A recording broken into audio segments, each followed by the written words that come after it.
you simply cannot exercise off a bad diet. So, people have a misconception of how much you burn. I'll work out with someone and I think it's, 2,000 calories.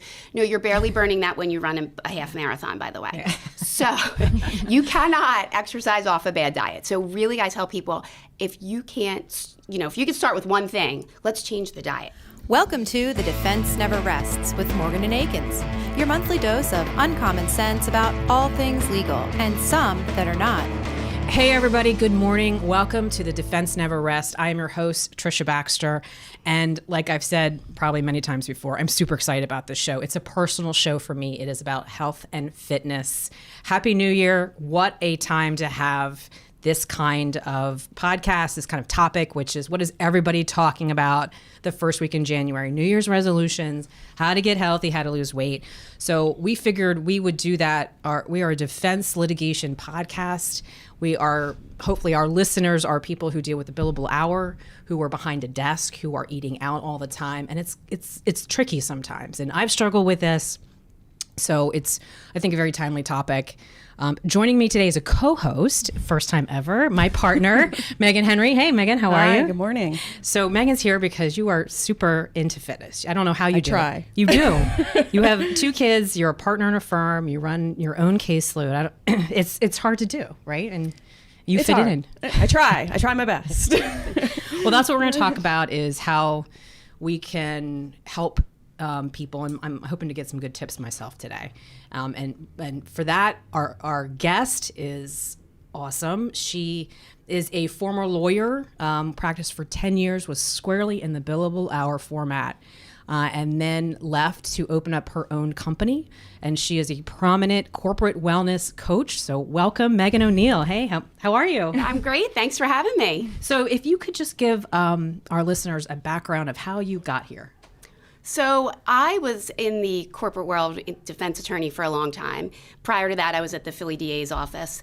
And health and wellness was always very important to me. But when I got into that world, it became just a little bit crazier to keep up with it. So it was really important to me to find ways that I could do that. And over that 10 years, I think I won't say perfected it, but I found ways that I was able to help myself. And I wanted to leave and help other people do the same. I know how hard it is with billable hours, travel, staying in an office, and it was really important to me to figure out, okay, how can I do all of that and not sacrifice my health? Because without that, I can't work, I can't do anything. Yeah.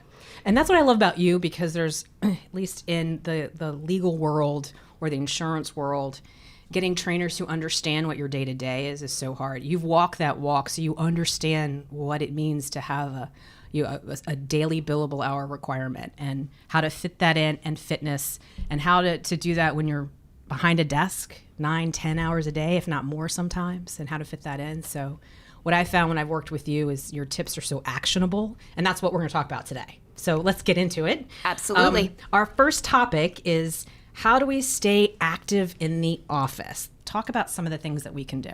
So if you're in the office for a good chunk of the day, there's things that you can do. And honestly, it really is about moving. So, you always hear calories in versus calories out. That's the truth. So you want to be able to burn more calories than you're taking in.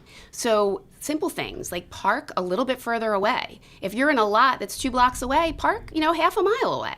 Yeah. Start there and then take it to another mile. And so you're walking to and from work. Yeah, I tend to do that. Like, I'll get off the train a stop or 2 early and just walk in, and I'll get my coffee on the way, just so I'm walking a little bit further, getting more steps in each day, and it really helps. It helps. I mean, and that's the other thing I want to say is, just when you mentioned steps, is so many people think, when I work with them, especially in the corporate world, I'm walking 8, probably 10,000 steps a day. In reality, when we actually track it either on their iPhone or on their watches, it's more like 3.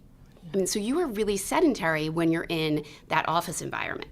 If you're sitting at desks, or if you're reviewing documents, or wherever you're just kind of sitting, you're not moving. So anything you can do to move, and I would say, first off, track it. You don't have to get an expensive tracker, but a Fitbit, if you have a Garmin, an iPhone, anything has the tracking app, do it. And then what happens when you get in the office and you're typing away on your computer? How do you fit in that movement? So literally move anytime you can. So if you're in your office and you can walk around, if you can use the steps instead of the elevator, if you can literally just walk a loop during conference calls, anything you can do to move. Yeah, that's my thing. Every time I'm on a phone call, I just pace around. Even when I work from home, I'll just walk around my house in circles and I get extra steps because I'm not walking in from the train station, so I have to do something to get extra movement in. Any kind of movement. Anything you can do to move, you do it. And that's what I do too. I work from home. I literally pace. I have a loop that I go around my kitchen, my living room, and I can do maybe like 50 loops and get like 1,000 steps when I'm on the phone. 100%. You can move so much just in your office. And if you're in your office and you can't, it's not realistic to, hey, I'm going to get up and I'm going to do a quick loop. Do squats. Bring a resistance band to work and put it at your legs. Nobody even sees you. But you can stand up. You can do squats. You can do a little bit of leg movement. Anything you can do that you are literally not just sitting, you got to do it. What about fitting in a workout? How do you do that when you have to bill 8 or 10 hours a day? So here's the thing. You just do it. Yeah. You have to build in the time. So especially in the corporate world, if you have to put it on your calendar like you would anything else. So if you have a dep at 2:00, you guys are going to show up, right? Yeah. You're not going to not go. Right. I might lose my license if we don't show up. And if you have a court appearance down the street or in different state or wherever you are, you're not going to not show up. Mm-hmm. So you got to show up for yourself. Put it on the calendar and show up. Yeah. And there is no excuses. Like, you just got to do it. I like that. And I think sometimes, like, when I get on the treadmill, because my treadmill is my go-to. I don't have a problem working out. It's the food that I have a problem with. And the wine. I love my wine. And I know Megan has given me advice. We can talk about that later. But getting on the treadmill, and even if, like, you have an argument, like if you're going to discovery court the next day or you're in a mediation, you have an opening statement, is to get on the treadmill and practice it out loud. And that way you can bill for it. I mean, you can bill for practicing, so you're actually working out and billing at the same time. So 100%. And some offices do have tread desks and bicycle desks. A lot of them don't. If you have one, use it. Yeah. Absolutely. Use anything in your office that they provide. Anything fitness-wise that they provide, use it. And if they don't, and you're at home, like you said, you can do a lot on the treadmill. You can practice an opening and closing. You can practice for your dep. You can walk very slow and still read on the treadmill. I do it all the time. So anything that you can do to keep burning calories and keep your heart rate up and strengthen your heart so that your overall resting heart rate is going to be lower is going to help. So let's talk to the person that just heard all of that about fitting in and scheduling a workout and is going to completely ignore it, all right? And from a reality, it's just not going to happen.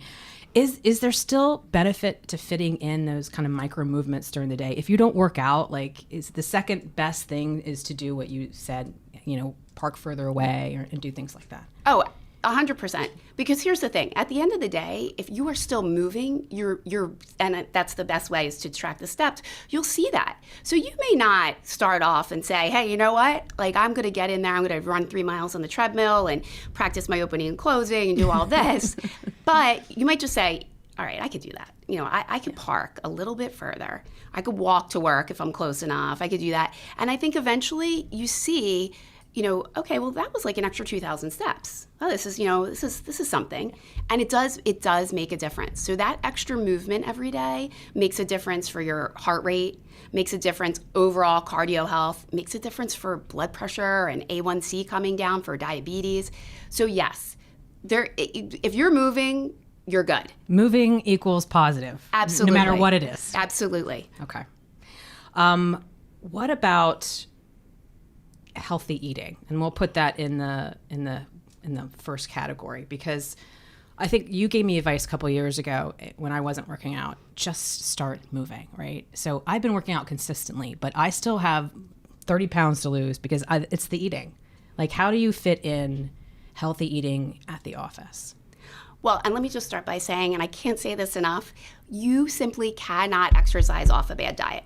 So, people have a misconception of how much you burn. I'll work out with someone and I think it's, 2,000 calories. No, you're barely burning that when you run a half marathon, by the way. Yeah. So you cannot exercise off a bad diet. So really, I tell people, if you can start with one thing, let's change the diet. Let's fix little things at a time. So let's talk about that. You have, let's say you have a deposition and you know that I don't know, do you pack lunches for depositions? No, but what I often pack is like Kind bars or like something that will keep me full, and I'm less likely to just get a bag of chips or something like that, or eat candy or something. I try to, even though Kind bars has chocolate, at least they have a lot of protein, and that'll hold me over till the end of the day. Yeah. Okay. All right. That's good advice. So that's what I always struggle with is when I'm in like a long mediation and they order food for you, or you're in a deposition and I'm starving by the time we take a break and I just want to shovel anything in my mouth. Like, how do you? I guess you have to plan for that, right? You have to plan. And it's just like Megan said, you can do easy planning with, you want to, if you're going to do the bars, you want to just look at bars that have more protein, less sugar. But you could do bars. You could do RX bars. You can do Kind bars. You can bring nuts. Nuts are filling. They're high in calories, so you got to limit it to, a quarter cup of nuts. But a quarter cup of nuts, a bar, some fruit, you're getting filled and not eating all the junk that they have there. But what you can't do is you can't go 4 or 5 hours at a dep, 6, 7 hours sometimes, where nobody wants to take a break. We all know that kind of dep. And you're starving. You're going to overeat at the end. Well, and the great thing too with nuts now, they have those small single serving, like tiny little nut strips that you're not going to have like a giant, Trader Joe's bag that you're going to eat the whole bag at a dep. You're limited already. Yeah. Because not being funny, but people go nuts with nuts. I mean, you can eat 1,200 calories of nuts, no problem, and think that you just really gave yourself a big boost of health. Yeah. So you just got to watch the portions on that. But there's so many snacks you can bring. So, to depths, to in between court appearances, in between just reviewing files that are going to hold you over. So that way when you get to the meal, you'll appropriately eat and not just eat everything in sight. Right. I remember, just a side note, I was a dep when I was pregnant, and I pulled out snacks while the lead attorney was questioning, was a plaintiff's counsel, and he gave me crap about eating during the dep. I'm like, look, buddy, we've gone 5 hours. I'm pregnant. I am eating. But I was like, at that point, I'm like, I don't care. Like, if you're hungry, before you get to the point of being hangry and really just want to eat everything, is just to eat that little bit of a snack, even if it's in the middle of a dep or whatever. And everyone gives you that side eye when they hear you opening the bag. Yeah. Well, we've all been there where you're starving and then, somebody at the table is like, hey, should we just go through? We're just going to go through for another 3 hours. So you got to have something there. Because there's always going to be that one attorney that wants to just go through for, 6, 7, 8 hours and without a break. All right. So snacks, be prepared. Maybe stash them in your office, stash them in your briefcase. Be prepared to stop that hunger from setting in before it sets in. Exactly. What about, you can't pack a lunch. What are some of the besides salads, or maybe it is only salads, for lunches, what are some of the best lunches or go-to lunches that you recommend if you're on the go? So eating out? Yes, eating out. So if you're eating out, you want to think about, number one, protein, right? Because protein's going to fill you up. And if you're going to have a carb, you want to think about some clean, healthy carb, not just a bunch of processed stuff. So there's places all over that you can go. Besides just salads, you could do a wrap, you can do a stir fry, but you want to just think about adding in more protein, less bread.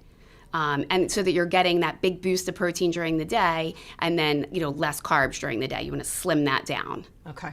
More protein, less carbs. And I know you're anti-pasta, right? No pasta. What about breads? I mean, you said wraps. Wraps are okay? Yeah, if you look for some sort of low-carb wrap, or if you're having a wrap and you're having a big chunk of, chicken or turkey, or if you're vegetarian, you're having a bunch of vegetables on there. But you're not then going to have for dinner, if you're still stuck at work, a turkey sandwich with a bunch of bread. Okay. You want to just kind of limit that during the day. Okay. All right. Those are good tips. All right, well, let's move on to the next topic, which is kind of what we were just talking about. Avoiding junk food in the office, especially when we are just coming off the Christmas holidays, where, I don't know if you get the same thing, we get constant donuts and cookies and popcorn. How do you, I mean, come on. You can't stay away from that. And chocolate brittle. So what you got to do is, again, it's all about balance. I mean, life in general, health in general is balance. So yes, you can have a little bit of that, but then you got to say to yourself, okay, what did I eat for the rest of the day? And did I move enough to burn this off? The other thing is, that stuff in your body adds up and makes you feel bad after a while. It's a sugar rush. You come down, you feel terrible, and you end up hungrier. So sugar causes sugar cravings. So yeah, have a little bit of that, but just monitor what you're eating for the rest of the day. And you can do that by, again, being stocked up in the office. So have all the non-refrigerated snacks in your desk. I mean, bring in at the beginning of the week like a big bag of, the nuts that you were just talking about, the little calorie packets of nuts, 100 calories, and then, some bars, other things you can have in your desk, even like the little Halo oranges. They're low in sugar and they're small, 40 calories. But I'll have like 5 of them sometimes. So 5 might not be the best. We probably want to limit it to 2. All right. And then the rest, stick in your fridge. If you have a group, an office fridge, stick all that stuff in there. You can bring in yogurt and cheese sticks and lunch as much as you can and stock up. So it's not like you're going to have to bring it every day, because we're not going to do that. Let's be honest. We are not going to bring snacks every day. And I try to think of the treat stuff as, where would I yell at my kids that they can't have another treat? Because I'm always like, no, you can't have a cookie. You just had a cookie an hour ago. Well, then why should I be able to have 2 cookies? So I just think of what would frustrate me, or I would yell at my kids, no, you can't eat that. And if I'm going to yell at them saying they can't eat that, then I shouldn't be eating it either. Does that work for you? No. Okay. But I try. No, that is like a the good tip, one. though. My kids call those cabinet snacks, so I do like that idea. If you would not let them have a cabinet snack, then you got to tell yourself no. And there's tons that you could eat that is healthy. And I'll even say something maybe a little bit far out there. Maybe talk to the boss, the managing partner, who has that relationship with the vendor who's sending that stuff in, and say, next year, if you want to send something we really love, how about like one of those fruit things, like the, I don't know, what's it called? You know what I'm talking about? Yeah, the fruit bouquet. Yeah, the edible fruit arrangements. bouquets, or maybe something that's more on the healthy side. I might get a little pushback. I might get a but if that's really a concern, and you are taking on a weight loss journey, I think I know for me, that's what I always try to figure out, what kind of healthy stuff can we bring in here. It doesn't always work, but that's a conversation you have. All right, so let's talk about eating out with clients. I know we kind of talked about it a little bit, but for those people, whether you're a client yourself and you're constantly being entertained, or you're a lawyer taking out clients, how do you maneuver the situation with that kind of food? Well, and that's something you need to, again, it's kind of like the snacks. You need to prep for that before you even go. So if it's a restaurant, most restaurants that are nicer restaurants aren't going to have the calories on them. Chain restaurants are all required to, especially in the cities. So look that up beforehand. Even if they don't have the calories, figure out where you're going with the clients at night, and look up the menu so that when you get there, you can pay attention to them without scrambling through the menu and trying to figure out what would be, somewhat healthy to eat. And again, you want to look for something that's, low on carbs. Skip as much pasta as you can. Look for protein. And, if you can, if it's a dinner, it's like a buffet or anything like that, and you can load up a little bit on the other stuff beforehand, eat the vegetables, eat the shrimp, eat anything that's not just crackers and chips and pretzels and dips. The bread baskets. The bread baskets, yes. Let's try to avoid the bread baskets. Alcohol. Like you could have 1,000-calorie drink with 65 grams of sugar.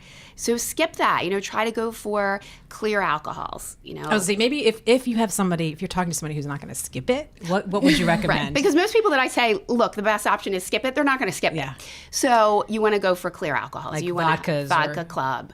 Right. So you're not that we're promoting drinking. But. Not that we're promoting drinking by any means, right. But if you're still going to drink, which most people are still going to have at least 1 or 2, especially out with clients, go for something that's going to be 100 calories, 2 carbs, rather than load you up with sugar and carbs, which also, if you have that before dinner, you're going to eat more at dinner. Yeah. So if you load up on sugary drinks, you're going to eat more. So no endless Long Island iced teas out with clients. That's probably not the best. So I'd probably skip that and move on to the clear.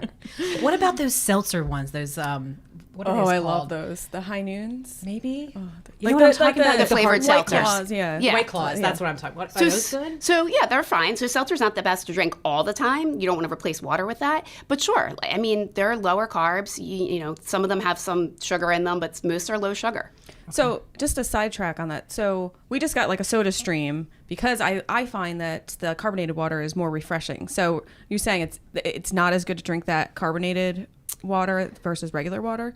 So it's not, especially for women. So seltzer over long periods of time, carbonation, not just soda, but carbonation in general, they've done a bunch of studies on them. Some are inconclusive, but recent hospitals just in the Philly area have done them and found that it actually does leach calcium right from your bones. Really? I've heard that. That's like a recent study too, right? It's a recent study, and I've spoken to the doctors about them at all the local hospitals here, and they're pretty adamant that they actually are accurate. Oh, they're so refreshing. They are kind of refreshing. And once in a while, it's like anything else, it's like fake sugar. Once in a while, that's fine. But if you're loading up on that, it's not the best. And we're prone as women to osteoporosis anyway, so you want to kind of skip that. I've heard that too, and I love my Diet Coke, and I know you constantly. Every time I go out with Megan, it's the easiest meal to go out to because I just wait for her to order, and I just say, "Can I have the same thing?" And then I know I can't have my Diet Coke. She's gonna give me the side eye. No, there's a definite no Diet Coke rule. All right, so eating out.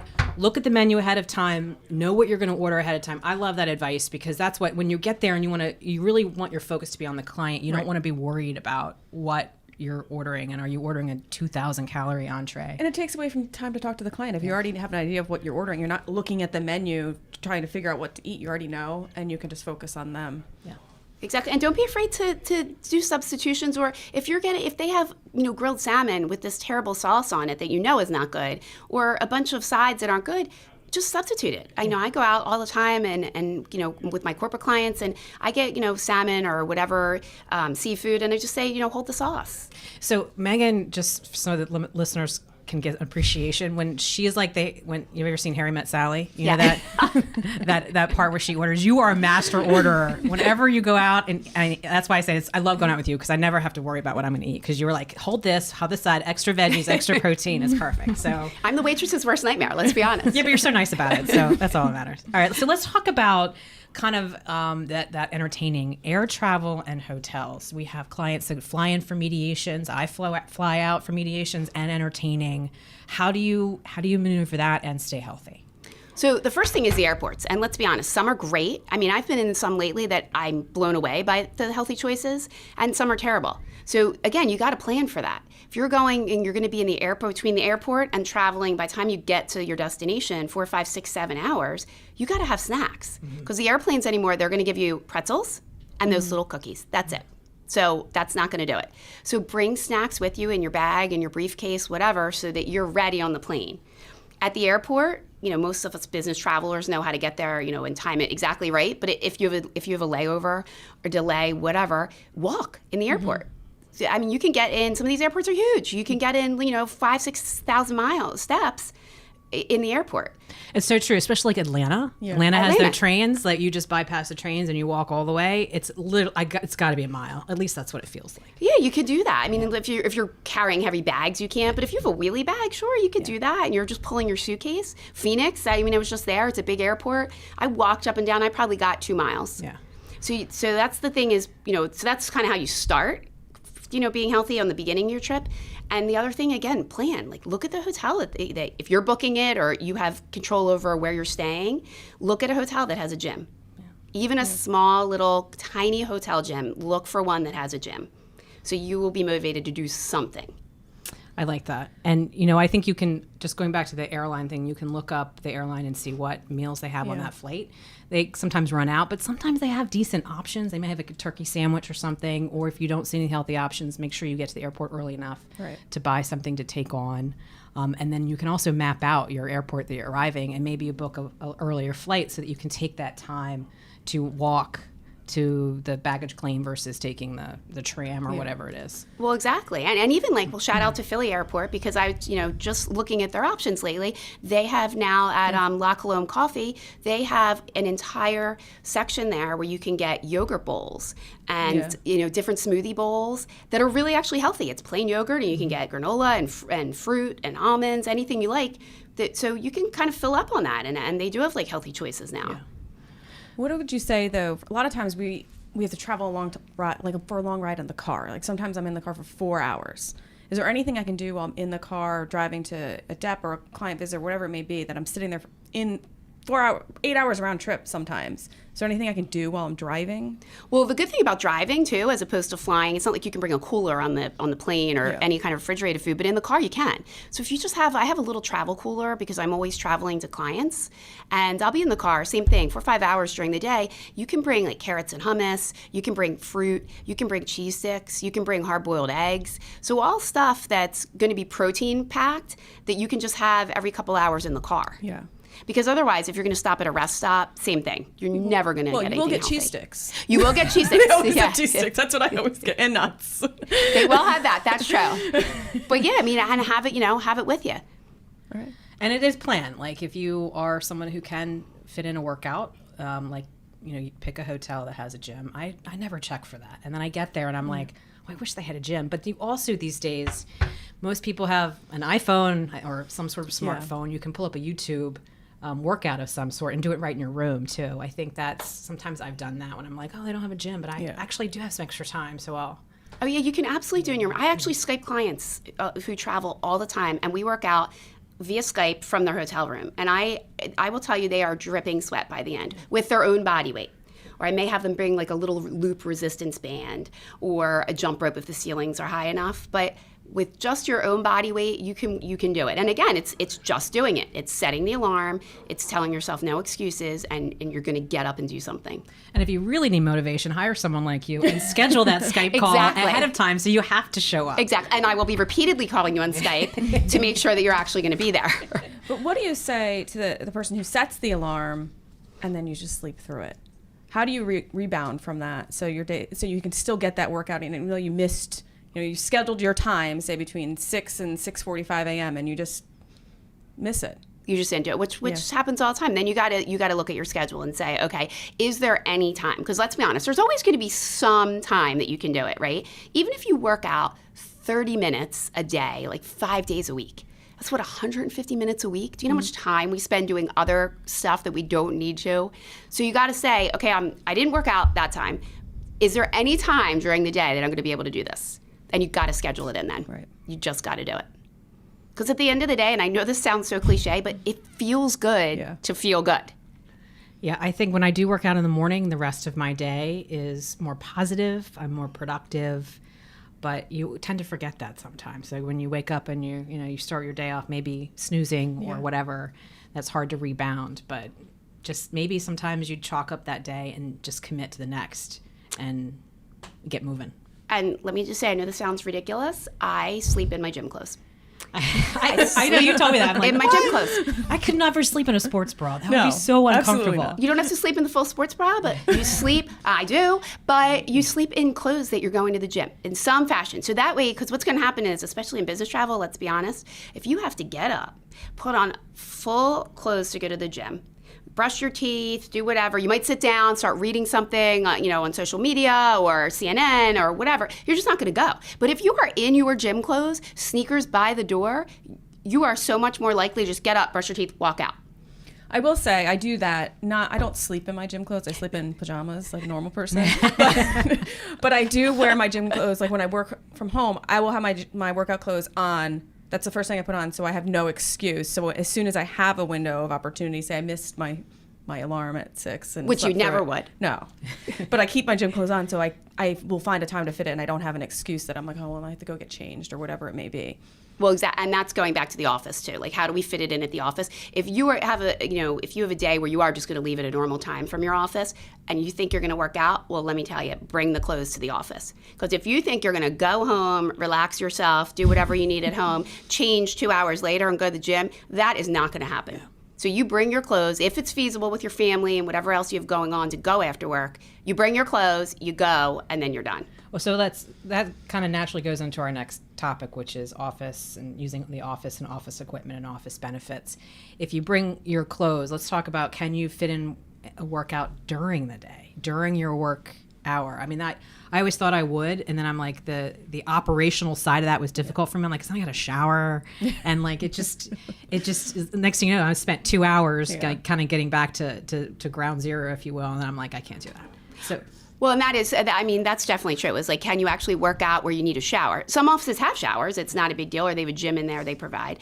But even if you just form a little walking group within your own office, even two people, you and a friend go, and you walk at lunch, especially if you're in a big city, you can get in several miles. You don't have to be dripping sweat, but you can get your heart rate up, and you can come back to the office that way and then have lunch or grab healthy lunch on the way back. Or if you live or if you work near a mall, you can go to the food court, get something healthy, and then do some loops. Absolutely. Around the mall. Be one of those yeah, you can be a wall marker. Mall walker. I couldn't even say it.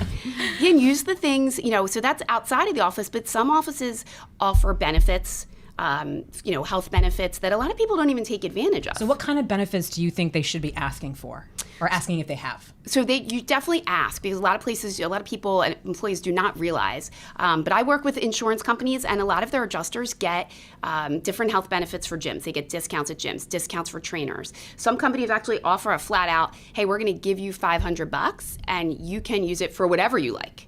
For a trainer, for the gym, for a piece of equipment, because at the end of the day, they want their employees to be healthy. It helps them. Yeah. Right? Less sick days, less calling out. Less sick days, less calling out, better health insurance rates. So use that. If your office has a tread desk, or if they offer anything, use those things that they offer, because it's only going to help you. Yeah.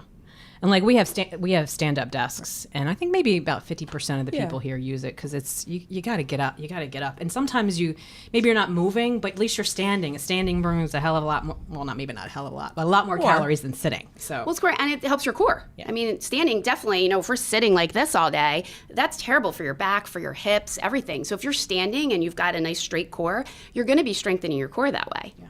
And some offices have stability balls, chairs. That's a great way to strengthen your core all day, because you're sitting up and you got to stabilize with your core muscles. So ask your HR person what kind of health benefits that they have with the program, because the chances are you probably have something you're not taking advantage of. So talk to them and see what they have. And then look around your office and see what kind of equipment that, standing desks, stability balls, resistance bands, like you said. And if they don't, they're not that expensive. You can buy some and stick them under your desk. Exactly. You can get a pack of resistance bands for, $8 online and Amazon.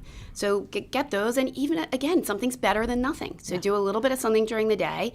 But definitely check with your, the HR people, because there's a lot of benefits, even if they're small, people don't realize they have. Even something as small as getting physicals every year. Yeah. Do it. So let's talk about, you can't talk about physical health or weight loss without the component of mental health.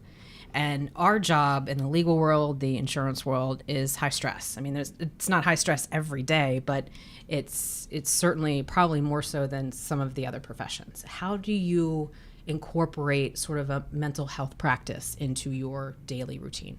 So what I like to do is I do get up early every day. I either train clients or, I'm speaking at a company. But no matter what my day entails, I get up at 5:15. So, which I know seems crazy, middle of the night to some people, but that's my time. So I work out at that time every day. And then if I don't work out, because we all need days off, I try to take that time for my own mental health. So I will take that time in the morning to just sit for 10 minutes by myself and just kind of, not think about the day, not have all the to-do lists in my head, but just listen to music, just calmly meditate for a little bit, and just kind of be in like a really good headspace. Because at the end of the day, like I said a few minutes ago, it feels good to feel good. Like, it doesn't feel good to feel bad and feel stressed all the time. So if we don't take care of ourselves emotionally and mentally, everything else, it doesn't matter. Work doesn't matter. Kids, family, you can't be there for them if you're not taking care of yourself. And this is definitely something I probably struggle with the most. I don't struggle with the physical aspect of working out, but taking the time to kind of detach and turn off my brain for a little bit and refocus. That I made a promise to myself that this year I'm going to be better about taking that time away in a way to clear up my head. Because I agree with you. It's just I feel like I'm always go, and now I feel okay. Maybe I need to step back a little bit and everything will feel more even keeled. Yeah, I have the same struggle when you leave. How do you leave the stress at the office? You can't. So you have to incorporate things in your day-to-day practice. I highly recommend a book called The Miracle Morning or The Morning Miracle. I forget which one that has that morning routine, which is so important. Not necessarily 5:15. Maybe you're not a 5:15 person, but maybe you're a 6:30 person, or maybe you get up at 7 and you could possibly set your alarm 15 minutes early, and you could just incorporate a 15-minute or 30-minute practice of reading. In that book, there's like 6 steps that you do, but the one I found most helpful was a gratitude journal where you just write 3 things that you're grateful for. That's it, and it takes 3 minutes, and then you meditate for 5, and then you try and fit in a workout. But you've started your day with that, right? Which is very much, I think, what you already do. Is you start your day with a certain intention to be positive, and then you've set your mindset right for the rest of the day. What do you do during the day as the stress creeps up? Yeah. Is there anything that you can recommend to not stop it, but to either recognize it and deal with it?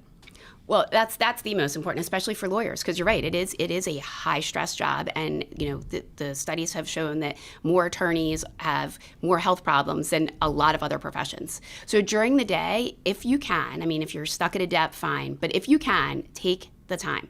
Even if it's 10 minutes, you have to step away from your desk. So if you don't have time to go out for lunch and do a whole long hour break, then take 10 minutes, but get away from it for 10 minutes. So take it off, leave the phone, and literally just go for a walk. Get up and just take 10 minutes again. If it's not in the morning, or even if you took it in the morning, take it again, 5 minutes, whatever it is, but you have to take that time. And without your phone being caged. Yes. Without your phone. So turn off the notifications. Nobody wants to do that. We have notifications now for everything. Mm-hmm. I get notifications from stores, and I'm like, I didn't even put this on. I don't even know what this is. Sometimes during the night, I'm like, what's happening? So I think it's so hard to do, but I've tried that even myself in the last couple months, is turning that off. At night, too, like when you're done the work, like get off the phone. I've tried sticking it in a drawer. I've turned all my notifications off, by the way. So if you think I'm going to respond to a text, right, it doesn't happen. But stick it in a drawer if you can, and just try to and forget about it. And even if it's temporarily, maybe you wait to put your kids to bed and you know that you're going to do a final check before you go to bed, or maybe not. I know I do that. And then you put it back in the drawer for the next day. So that can be helpful sometimes. You can do that. And if you really feel like, I need to have this because I might think of something I need to do for work, whatever, what I like to do is put a notebook by the bed and just tell yourself, okay, I'm not going to use the phone. If I think of something that I have to get done, or there's something, for whatever, for a case you're working on or whatever it is, have that. You can quickly write it down. And then I tell myself, now it's like a trap door in my head. I have to let it out. Yeah. Like, that's it. I'm not going to think about this anymore.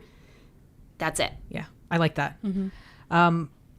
One of the things that I found helpful, I have a Fitbit, and you can set little timers, like once an hour. Yeah. Like if you haven't moved in a certain amount, they'll buzz you. Oh yeah, the watch will get you. Yeah, and they'll all right, remind you to get up. And maybe you can't do it every hour, but maybe it's something that you honor at least once in the morning or something. But and again, it's just about like getting up and moving. So, and here's the other thing. I mean, the way that we are at offices does not put us in good posture. You're always leaning over. It is stressful on your hips. So people have really tight hip flexors who sit in offices all day, and that makes things, you overcompensate on other parts of your body, and then things get hurt. So even if you just get up and stretch, there's a series of stretches you can do, 4 or 5, that are so easy that I do with people all the time at offices. But that helps. So at least you're moving, you're loosening your body up. Yeah. And then loosening your mind up at the same time. I like it. So we'll hit our final topic, which is, let's say we put all of that into place. We're super motivated. Come January 3rd, we're rock stars. How do you maintain it? How do you make it systematic so that you're not one of those, I think it's like 80 or 90% that abandon their New Year's resolution? By like February, I think it's by Valentine's Day. It's done. Well, first of all, don't call it a New Year's resolution. Okay, that's our first thing. Don't call it a New Year's resolution, because it's not, right? Like, we want to be healthy for a lifetime. So we want to call this a sustainable plan. A plan that we, so not for this year, or not for next year, or not for an event we have in 6 months. But like, this is it. We want to be healthy for a lifetime. So that's the first thing. Don't call it a New Year's resolution. Next thing, tell people in your office, tell your friends. Like, tell people your plan. Hey, I'm going to get up and go to the gym, or I'm going to get up, walk 3 miles a day. Whatever your goal is, write it down, 2 realistic goals. And put it on social media. People will definitely put it on social media, because we know nobody's listening to this about the phones. Everyone's still going to be on their phone. So put it on social media, and then tell people, whether it's 3, 4 people. I know myself, like, I've done kind of big, fitness things in the last year I never thought I would do. And I knew if I didn't tell people, I may not actually do it. Yeah. So I told people, I put it out there, and you are so much more accountable if you do that. So that's the first thing. No New Year's resolutions. It's just a bad phrase. And then write it down and tell people. Okay. I like it. And write it down yourself. Write it down in your office. Have a little, saying in your office, a little inspirational quote, or whatever your goal is, big letters, your goal is, stick it on your office. So we did internally, this year, we really tried to step up our marketing efforts. And just last month, as part of those marketing efforts, we all agreed to have accountability partner, somebody who would check in on us once a month to make sure that we're doing what we actually say we're going to do. So if you find a friend or a coworker that is having the same struggle as you, join forces with them, make them your accountability coach. You don't necessarily need to pay for one, but something like that too. Yeah, there's tons of people in your office who are in the same boat as you. people may want to lose weight or just move more, or they want to lower their blood levels. They're not doing well diabetes-wise or blood pressure. Everybody wants to have some goal. So find that person and make yourselves accountable. And I always found like having like committing to an event, like say a race or something like that's a challenge halfway through the year, and maybe roping someone into work to do it with you so you guys can maybe train together or just at least motivate each other to keep on track for whatever, say you want to do like a half marathon in July and you both are doing it and you can both work together and reach that goal. So then you're less likely. Or 5K, right? Yeah, Something like Or a mile. whatever works. or the Kid Fun Run. That's what I want to sign up for, is the Kid Fun Run. To each their own, whatever you want to do. You might win the Kid Fun Run, though. My daughter will probably beat me. She's 7 years old She's and pretty she's fast. faster than me. And you guys have done that, right? Your office has done runs together. We did the and Philly walks. 5K. Yeah, I walked it. You guys ran it. But Yeah, we did a few others too, but those are always fun too because you're doing it with your colleagues, but it's motivating to have like other people that there with you doing it together. And I think it's more fun than doing it on your own. Yeah. Oh, yeah. And it's fun to kind of like, see people outside the office in a non-stress environment where you're doing something athletic that you feel good about. Well, I think this has been awesome. When we talked and prepped for this podcast, I said I really wanted to make it actionable advice, and you have the best actionable advice out there. It's not just, motivation is great, but you really need, if somebody can just take one or two things versus, research the restaurant before you go, get a Fitbit, something that actually you can take a step toward. I think that's key. So wrapping up, tell people where they can find you and what you're doing these days in the corporate wellness coach world. Sure. So it's my website is mlcfitness.com, and Instagram and Facebook is mlcfitness1. And I am kind of all over the place. I'm working with a bunch of companies, and I'm doing step challenges for them and coming in and teaching classes, fitness classes, nutrition classes. I'm working one-on-one health coaching people. And then on a personal training level, I'm still personally training clients in their homes as well as up and down the East and West Coast on Skype. That's awesome. Yeah, I would definitely encourage anyone to follow you on social media. You're pretty motivating. Thank you. And I'm pretty motivated myself to work out, and then I see you doing everything you're doing, so you're pretty motivating. Well, awesome. Well, this has been a great podcast. I hope you come back. I do want to do a mental health one completely dedicated to mental health, and you'll have to come back for that one. But until then, thanks for joining everybody. Until the next time on The Defense Never Rests. See ya.